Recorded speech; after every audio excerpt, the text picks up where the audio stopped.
रीमा की शादी को 6 महीने ही हुए थे। सास सुमित्रा देवी बहुत गुस्से वाली थी। बात बात पर ताने देती, न खाना बनाना आता है न घर संभालना। मेरे बेटे की जिंदगी बर्बाद कर दी। रीमा चुपचाप सुन लेती, जवाब नहीं देती।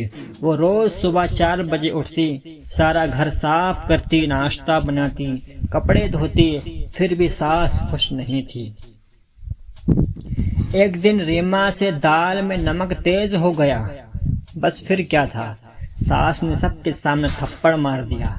चिल्लाकर बोली, निकल जा मेरे घर से, तू इस घर के लायक नहीं है। मेरे बेटे की दूसरी शादी कराऊंगी। रीमा का पति रोहित ऑफिस गया था। रीमा ने बहुत हाथ पैर जोड़े माफी मांगी, पर सास नहीं मानी। मजबूरन रीमा अपना छोटा सा सूटकेस लेकर घर से निकल गई। बारिश हो रही थी, कहाँ जाए, मायका भी दूर था। 7 दिन बीत गए। रोहित रोज माँ से लड़ता, माँ रीमा कहाँ है, उसे वापस लाओ। सास बोली, वो खुद भाग गई, मुझे क्या पता। 7वें दिन अचानक सुमित्रा देवी को हार्ट अटैक आ गया। आधी रात का वक्त। रोहित घबरा गया। डॉक्टर को फोन किया तो बोला, मैडम का ऑक्सीजन केवल 60 है, तुरंत हॉस्पिटल ले आओ वरना। बारिश की वजह से एम्बुलेंस फंस गई, गाड़ी का ड्राइवर भी नहीं मिला। रोहित रोने लगा, अब क्या करूं। तभी दरवाजे पर दस्तक हुई। रोहित ने गेट खोला तो सामने रीमा खड़ी थी। भीगी हुई, कमजोर हो गई थी। हाथ में गीता प्रेस की एक किताब थी।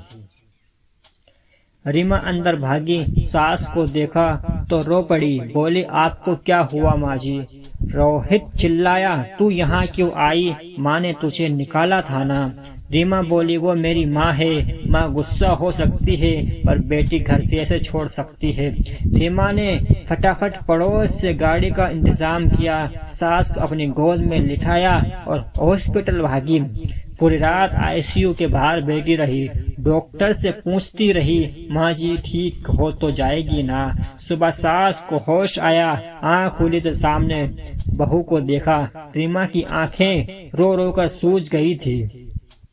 7 दिन से प्यासी भूखी थी, पर सास का हाथ पकड़कर बोली, माँ जी आप ठीक हो ना, मुझे माफ कर दो, उस दिन दाल में नमक ज्यादा हो गया था। ये सुनकर सुमित्रा देवी फूट फूट कर रो पड़ी। पहली बार बहू को गले लगाया, बोली, बेटा मुझे माफ कर दे, मैं अंधी थी, जिस बहू को मैंने घर से निकाला आज उसी ने मेरी जान बचाई। डॉक्टर ने बाद में बताया, अगर 15 मिनट और लेट हो तो पेशेंट नहीं बचते। बहुत सही टाइम पर ले आई। घर आकर सास ने सारे रिश्तेदारों को बुलाया। सबके सामने रीमा के हाथ में घर की चाबियां दी। बोली, आज से ये मेरी बहू नहीं, मेरी बेटी है।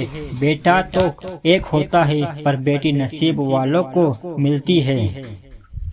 दोस्तों, सास भी माँ होती है। गुस्सा करती है तो अपने बच्चे समझकर करती है, और बहू वो भी किसी की बेटी होती है। अगर घर में थोड़ा सा प्यार और इज्जत दे दी जाए तो सास बहू का रिश्ता माँ बेटी के रिश्ते से भी खूबसूरत बन जाता है।